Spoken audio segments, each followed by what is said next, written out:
As expected, the moment we show up, he's kind enough to offer us a room at the back of his shop.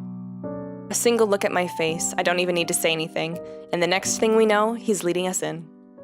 No questions asked. Maybe it's also for this reason why I find myself drifting towards his station hours later, after having gotten that much needed shut-eye. Newly washed drinking glasses and tumblers line the counter surface when I enter the room. Behind the bar, G's busy wiping each of them clean, likely prepping it for tonight's use. Briefly, he glances up at me once I claim one of the empty stools, and grab a rocks glass, sitting closest to my elbow, turning it absent-mindedly in my palm just to keep my hands occupied while my brain's busy, still trying to make sense of everything. Even at a dead hour with only a few patrons milling about, this place still smells strongly of liquor. Well, I mean, honestly, I've never grown fond of it. Regardless of how many times I've made a trip or sat here on the same spot just talking with the old man. I've never been fond of drinking in the first place. Yet oddly, it's the nasty odor of a brewery that helps clear the mind this time, along with the lack of the establishment's usual hubbub and the occasional clinking of glasses. Even more bizarre is that, through my lack of words, G doesn't say anything. Although it's clearly from the way his mouth has curved up in a tight frown that he has questions, a bucket load of it, he wisely keeps it shut. Instead, he simply focuses back on his work, rinse, wipe, stash away, repeat, going through the motions with such familiarity it's almost a trance. Watching his precise movements quietly like this, with these thoughts swimming inside my head, it's easy to lose track of everything around me. One solid lead on this, one possible way to sort this out, but... Marianne hasn't been here. Will it work? That's gonna be the clue we get. Especially if my assumption's correct and that the reason Zach was there yesterday morning was because of the curse. Something must have happened there for him to see the need to look into it and break inside that place. What if the couple has fallen victim to the curse? It doesn't fall outside the realm of possibility. I've been so biased not even thinking that they might be in danger as well. But during the open house with Isabella, they might have seen the letter and... Fuck. Stupid. Some fucking detective I am. That's likely the moment when Cooper saw it. If the logic holds, I need to hurry there right away. And if there are answers anywhere, it would be there. It should be there, where all this fucking mess started. It's not only my life on the line here. There are others. What happened to us? I won't wish on anyone else, no matter how much I loathe them. Or how complicated all of this has suddenly become. The letter. The woman. The mansion. And now there are the voices lacing venom inside every crevice in my head. Murmurs that jeer, scoff, and deride whenever an opportunity presents itself. It's because you didn't listen. It's all your fault. Why won't you believe me? A reminder of what I failed to do and of who I failed. At some point, they all begin to blur together. Twining and coiling, every horrid image and memory of her seeking the forefront of my mind. No matter how much I refuse to remember the fear I felt then, to push it as far back as I can, the visions come to me like a deluge. Deluge. What's that? I don't know. That's what the word is. Okay. And before I know it, before I can drown, another voice pulls me out of it. You're doing good there, boy. Chief? What? His hand is on my shoulders, gripping it tightly and giving me a light shake. There's relief in his face. It even has the same face when I finally look at it. It's really the chief. He's just wearing a mustache. There's relief in his face when I finally look up at him, although his frown appears more distinct than the concern in his eyes. It's deeper now, marred with worry and agitation. Sorry, it's like Clark Kent. Take the glasses off. It's Superman! He does let go when I offer him a small nod, but the furrow between his eyebrows never leaves his face. He always has a knack for reading people, after all, even someone who can be as closed off or distant like me. In all the time I've spent in the Force, there's only one other person who's as keen as this old guy. The Chief. Oh, coincidence. Funny. And weird, to some degree. I've pointed it out to him so many times before how much they look alike, only for the observation to be brushed off with a Vehement tone. yeah. I've never brought it up again after the third time out of respect for the guy, whatever it is. It's clearly They know each other, but he hates the guy. it's something he doesn't want to talk about. They're Maybe they're twins. brothers, yeah. They're twins or something, and he just hates him. Why push, right? However, during times like this, it's impossible for the thought not to come up. He even has the glare down pat.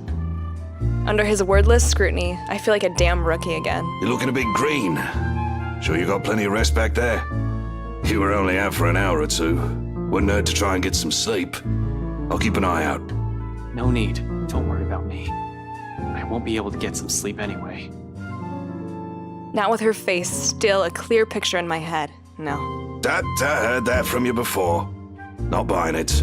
What's the story this time? This as bad as that case with the guy who ate his own eyeball? I wish it were. Jesus, stop reminding me. I hated that case. If I didn't know any better, I'd say you get a kick out of telling people about it. It's useful, you know, for blokes who don't know their limits. Sends them right out the door after I start with a description. Or was it the part when the poor schmuck gouged his eyes out? Nasty, awful, icky stuff, and it gets the job done. Like I said, useful. Don't even need to call security these days if I want to kick someone out. Anyway, pretty sure that pales in comparison to whatever this is now. I haven't seen you this stressed out since they closed that case. The one from 10 years ago with your professor friend. Abigail and her team weren't able to solve that one, G. No one has been able to. It just went cold. Same difference. But what do I know, eh? I just serve drinks, listen to people's problems and their whining, then make sure they get home safe afterwards. Thing is, I'm also not blind, kiddo. And you can bet your ass I can tell when a person's about to fall apart. What? Is this some form of therapy from you? Are you going to offer me free drinks now? Really, I can use some right now, something to numb the senses. But when has that helped anyone? In your dreams, kid. Last time someone gave you the hard stuff, your photographer friend had to haul you out of this place almost half naked. Hey, I can handle my liquor when I put my mind to it. Not from what I've seen, nope. Besides, you usually avoid drinking. Either way, it's out of the equation. And when booze no longer counts, we just talk. So, talk.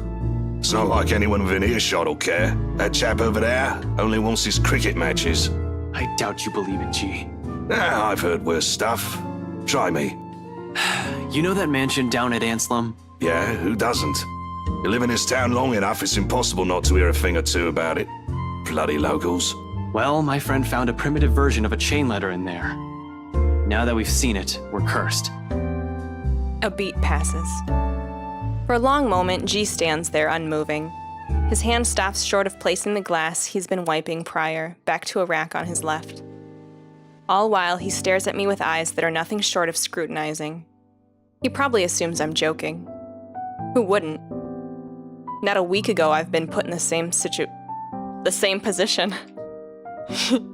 Even now, in spite of the things I've seen and heard, it simply won't sink in.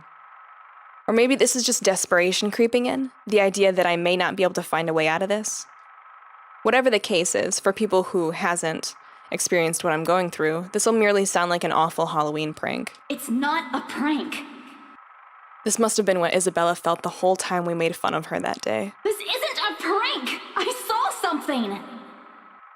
Now it's too late. We're stuck in a never-ending nightmare where the only way out might be death. And like I've expected, G's reaction to it, an amused laughter.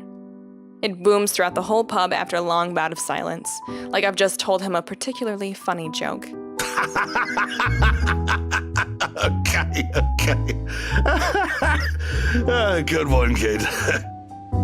You don't want to spill. No one's forcing you. Seriously, though. Good one. Although I want to be angry with him, I can't find it in myself. Can't even muster the energy for a scowl or a glare. Nothing but a taste of my own medicine to temper the annoyance bubbling up in me, I suppose. In the end, echoing her words is the best I can do. It's not a joke. Yeah, all right. Good luck with that. You're on your own. Here I thought you didn't have an ounce of humor in that body. Guess I'm wrong. He shakes his head, lets out another chuckle before returning to his tasks. By now, almost half of the glasses have been put away. The only ones remaining are the smaller kind used for shots and stemmed ones for cocktails. Despite being busy with his task, his amusement does not entirely disappear from his face. He keeps talking as if I'm simply another customer he entertains with his stories. But we both know it's more than that, if the wistful expression on him says anything. Man, can't believe you're the same rookie who walked in here almost a decade ago. Too smart for his own good, that boy. Has always been 2 steps ahead of things. Now he's here, sulking. I must have screwed up somewhere then. I must have screwed up a lot. For things to suddenly shift like this, for me to become a mere shadow of the person I used to be. No, I don't think so. This one, screwed up? Not by a mile. It's too early to say. You've still got several years ahead of you, Holmes. Take it easy. But some things change, eh? It has been years, and you were a kid back then. You know, the sort that's a bit unsure, making all the horrible decisions in life he'd eventually be embarrassed to talk about. You never stop calling me kid, though. Well, you still are. It's just that this time, you're sure of who that badge and gun is for. What was it you police types usually say? To protect and serve, yeah? A significant pause follows at its heels. From both of us as he allows its meaning to sink in and spur something in me, stirring a feeling both heavy and forceful, but not completely unwelcome. Familiar. Though before I can even clarify what he's trying to imply or gather my thoughts on the matter, G turns away to begin his work on the silverwares. He'll need those too once more of his patrons come in for lunch. Slow and easy. A sharp contrast with the strained air we've been wading through these past weeks. A fleeting moment, but one I allow myself to relish, if only because of its absence lately. The way things are now, this is almost a gift. So when it all ends with the sound of my phone ringing, a sigh is all that leaves me. I've placed the damn thing on a low volume last night, but it does nothing to keep it quiet. I don't even know if I want to answer it right now. It has brought me nothing but one bad news after another. Thinking back about it only makes me want to chuck it into the closet or the closest trash bin I can find. Not that it'll help things, of course. Another exhale slips past my lips before I pull it out, quickly swiping over the screen without checking the caller ID. After all, the only person who will worry or fret over how awful I might sound right now is here with me. My parents never call around this hour, so chances are it's probably just the chief or Abigail. There's Zach, but he's in a position where contacting me is impossible. Placed in jail by some scumbag for a crime he likely didn't commit. No use pretending what I'm not when it's anything but. Inspector Frey speaking. Good morning, sir. Sorry to bother you this early. Ren's again. What is this about? It's about your friend, you know? The guy I called you about yesterday, the one they brought in the night before. Zach, Zachary Steele. His hesitant note does nothing to diminish the lump that has suddenly lodged itself at the base of my throat. What are the chances? What are the chances that something went wrong while I'm not looking? While I'm out here brooding, of all things. How is he? Is he doing okay? We actually have a problem, Detective Inspector. Hasty assumptions aren't a usual fare in my book. That shouldn't change right now. The precinct is secure. It's supposed to be. They have guards manning the station 24/7. If anything happens, all Zach has to do is shout, and someone will be there for him. He did shout. Even if it's a phantom going after him, he should be safe there. He should have been. Yet none of these reassurances will allay my suspicions, and whatever little thread of hope I'm hanging on to frays slowly as each second of silence passes by. An expectation so weak, faint, I might as well just let it go and prepare myself for the worst. It's a feeble attempt at optimism I will never get used to. This is out of my depth. This isn't my forte. Zach's maybe, Rebecca's too. Never mine. Hell, this is the kind of mood Isabella has always unknowingly brought with her. What her eyes often convey, what I've often found myself searching in her whenever I look to them. But no matter how many times I repeat any words of comfort or calming images inside my head, The hollow chill at the base of my stomach refuses to ease. Even my voice shakes when I urge Officer Renz to speak again, weak and unsteady. The only thing keeping me from stumbling when I abruptly stand is the counter's solid support beside me, the flat of my hand braced against it for leverage. Officer Renz. Renz, right? What happened? You're supposed to keep an eye on him, yeah? It's protocol. Your friend, sir, he's... I think it'd be better if you just saw it yourself, sir. This isn't something you should be hearing over the phone. Chief Inspector Lee wants you to report in as well. It's about the case Luke Wright filed yesterday and... The rest never registers. Rather, my brain refuses to acknowledge any of it, not even the possibility that this might just be a terrible joke. All I can think of is the suffocating dread and the piercing noise, white and deafening, ringing in my ears despite the bar's morning hush. There is only Zach. Only the whole expansion of Luxborn, separating me from the one person I still believe safe from this whole fucked up situation we found ourselves in. Along with the voices. I'm sorry, I can hear the dog breathing in.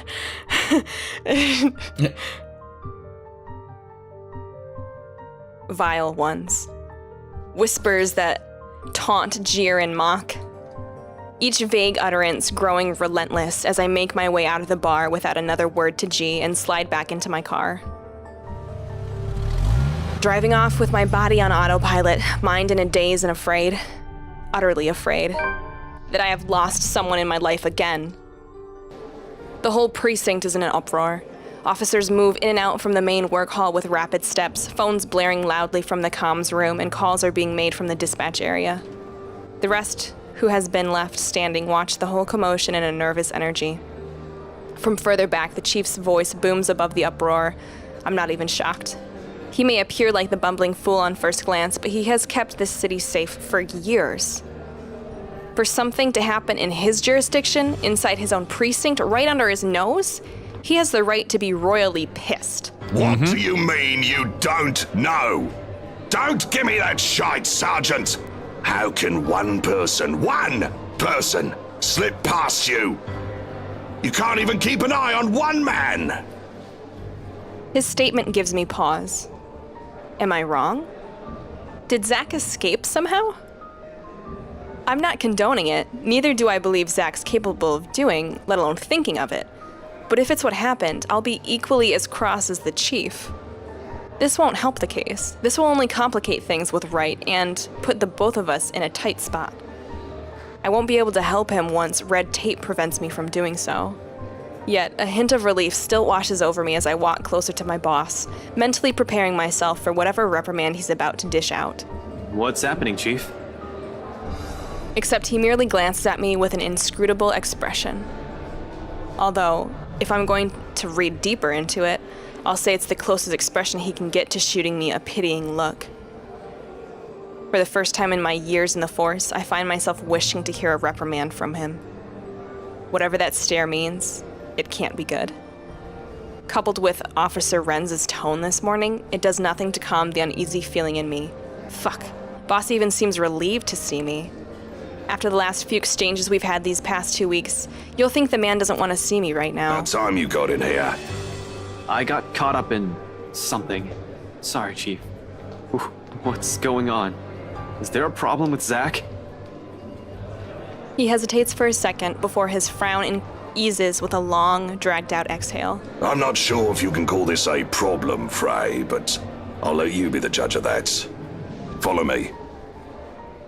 And you, I want your full report about this by the end of the day. It better be good or you are kissing that badge goodbye. The officer he's addressing, the sergeant, a man in his late 20s to 30s who transferred here last year, shrinks back in his chair. I don't quite remember his name. I've only seen him quite a number of times since I'm often out of the precinct. But if my memory serves me right, he's the guy currently assigned to late night shift, at least until this month's end. Depending on how bad this is, he'll either be giving a verbal warning, a suspension, or a dismissal. It's not a position I envy him for being in right now. Although there's really not much time left to feel sorry for him either. As soon as Chief's done roasting the other officers behind the guy, he gestures for me to follow, straight towards the precinct's holding cells. And it's if a switch has been turned off. The moment he steps away from the small crowd, the entire main lobby goes silent. For one reason or another, it feels like everyone's simply waiting for the metaphorical hammer to fall. Even their stares before we turn to an adjacent hallway exude the same pitying vibe as the Chief's. All of which I might have easily ignored any other day. People here can be a bunch of gossip mongers. It's only the significant glance Chief throws my way before pushing the door open that stops me. Not that there's even a need to mull over it, because the moment he swings it open, it strikes me. A sharp, dry, metallic scent. I've already grown familiar of it over the years. It's another one of those things you'll have to get used to once they start handing you the homicide cases. Now just a whiff of it tells enough for me to gauge the severity of the situation. This isn't the festering smell you get when someone in the room has a flesh wound. It lingers far too much in the air, hangs far too heavily even where I stand. No. This is what you get when someone has spilled blood all over a room. This is what you get when there's a large pool of it. This is what you get when no one bothers with cleanup for a few hours because forensic work isn't done yet. This is what you get when there's most certainly a dead body somewhere. I don't want to think of the who yet. There are simply too many possibilities, too many variables unaccounted for here to form a single conclusion. However, when the Chief of Luxburn Police refuses to provide answers, a chill easily fills every nerve in my body. Almost in a trance, I follow after him without asking anything or saying another word. For the first time in years, I feel like a damn rookie again. Fresh out of training, newly instated, and still on my first homicide case. Except I didn't balk at the idea of seeing a dead body then. Now as light flashes, fleeting from the far end of the hall while CSI documents the scene and the forensic team gather evidence. The only thing my instinct tells me is to run. As far from here as possible, as if I don't have 10 years of detective work under my belt. It echoes inside my head like a mantra. It's because you didn't listen. It's all your fault. Why won't you believe me?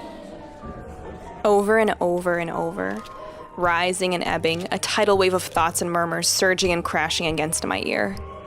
More deafening than the drum of any heartbeat, than the drum of my heartbeats and shallow gasps.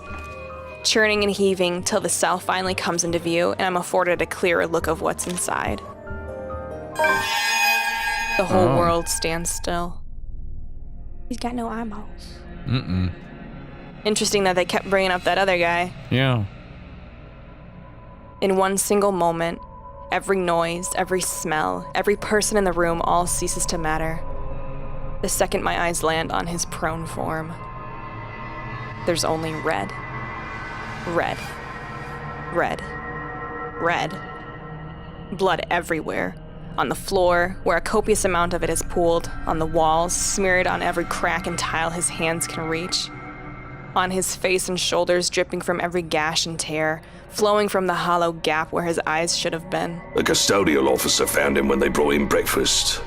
It was too late. He was already dead by that time.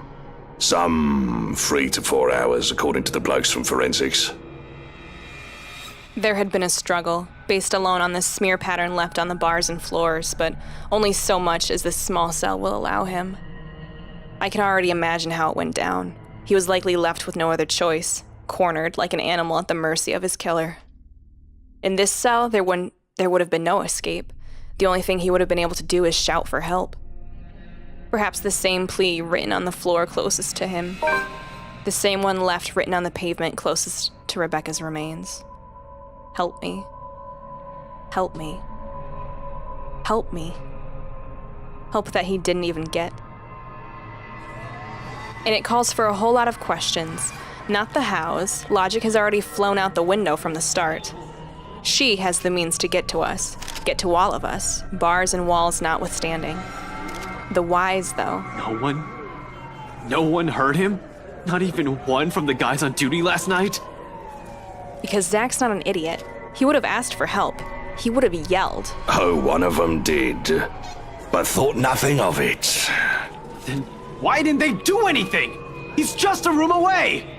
They must have assumed your friend's just asking for attention. Henry wasn't clear on the details when I questioned him about it. You've been serving in this precinct for more than a decade, though. You should be aware by now how rowdy the folks we detain here can become. But that's not the only problem we have here. Someone got in and out of this place without anyone noticing. Even the surveillance footage is a bust. Tech's going over it now, but I don't think we'll get anything from it. The media will have a field day when they learn of this fray. Keep it mum for now. I'll let you know because he's your... well, you deserve to know. The poor bloke's your friend, after all. I just don't want the commissioner hearing of this before I can tell him anything. Or at least, until we've figured out how the butcher got in. You think this is an inside job? What else can it be? It's either that or we have a damn good criminal mastermind walking this city. Really, I want to say something. I want to tell him that this isn't what he's thinking. That all this time, the Anselm Butcher never existed. This is a curse the people of the city has been laughing up for centuries. The way things are going, we'll simply find ourselves at a dead end. Chances are, they'll just have to find an innocent chap to blame for everything. Like what Wright did to Zach. A scapegoat for things they can't explain. But how am I supposed to tell anyone, let alone get them to believe my words? I'll sound like an idiot. They'll likely brush me off the same way I've done with Isabella's warnings. In the end, clenching my fists at my sides and gritting my teeth is all I'm able to do. Zach's lifeless face stares back at me, and accusations in them, sharp and searing. An expression that etches itself deep within my mind once the first officer waves us both out of the room. Another ghastly image I will never be able to forget. Just like Rebecca's bleeding corpse on the pavement. Another memory I will probably haunt me until my last dying breath. Another regret.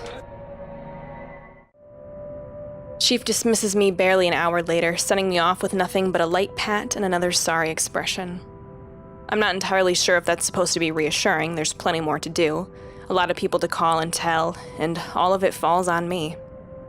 No matter how awful the news I bring will be, it'll be better if this comes from a person his family and friends know. Still, my body refuses any notion of movement. The thought of telling Isabella about this, she'll definitely be devastated. I don't even want to imagine what his grandparents will say. They're good, kind, warm-hearted people who has given me another family even without asking for it. They welcomed me, invited me every time, easily reminded me of what having a whole home feels like. I thought I've already forgotten it. Zach's older sister will definitely show up in my apartment, though, ring my doorbell and punch me as soon as I open the door, just like the last time. She's right. I'm the kind of person who brings nothing but trouble. She's known all along that Zach should have stopped hanging out with me, warned him several times. Zach has often laughed off her concerns. I used to think it's because he enjoys the friendship as much as I do, despite a huge part of it going unspoken between us throughout the years. Now he's dead. Another one. Another person brutally taken from me. I thought I had more time. I thought he'd be safe. I acted too late. And in the deafening silence of my car, the only thing I'm able to do is close my eyes, rest my forehead against the cold surface of the steering wheel, and scream. Scream until my throat bleeds raw. Scream until my lungs burn. Scream until all that remains are the guilt and the tears. I thought they were gonna make him scream.